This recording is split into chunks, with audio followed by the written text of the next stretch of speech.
Let's make a beautiful celery and mushroom stir fry. It is delicious, aromatic, crunchy, sweet, healthy, and most importantly, my favorite reason why to make it, it's quick and easy. First off, what we need to do is prep our celery.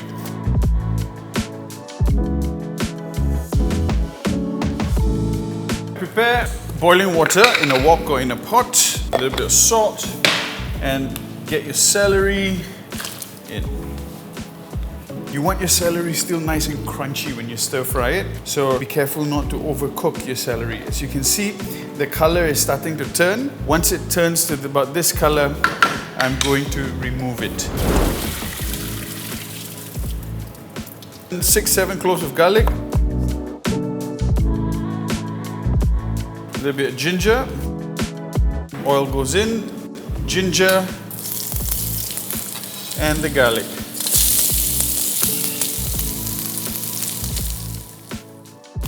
Get your mushrooms. Now I'm using white and brown shitake mushrooms. You can use whatever mushrooms you want. You can use eringi, you can use king trumpet mushrooms, shitake mushrooms, basically whatever that you have. Cut off the stalk, put those mushrooms in, break them up. You want to saute the mushroom to extract all that moisture inside the mushroom. When you saute the mushrooms, you not only get the moisture out, but you also elevate the fragrance that mushroom has. Now let's prepare the sauce.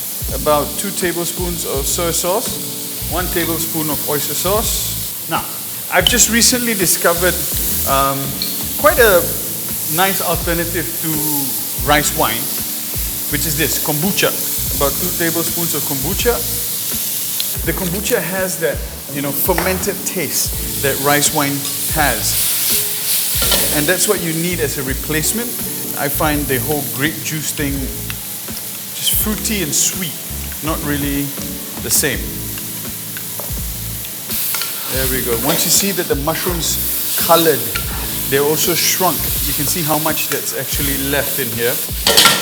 And that beautiful fragrance of mushrooms. Now, add in your celery. And your sauce. Couple of hits of white pepper. Now let's give this a quick taste. You get the beautiful flavor from the mushrooms and that nice sweet crunch from the celery. Once everything is nicely tossed together, this is ready to be served.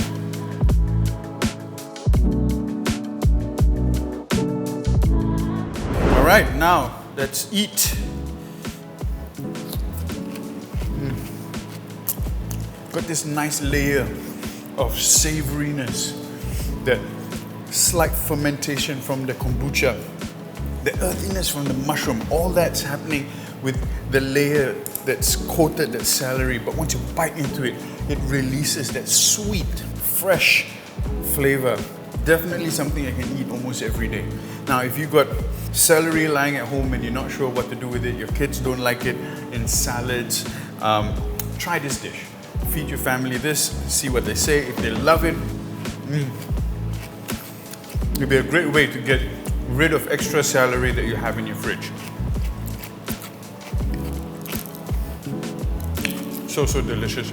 If you've enjoyed this recipe, you think it's added value to you, for those of you who are so busy at home, don't really have much time to cook, this is one dish that you've got no excuse not to do.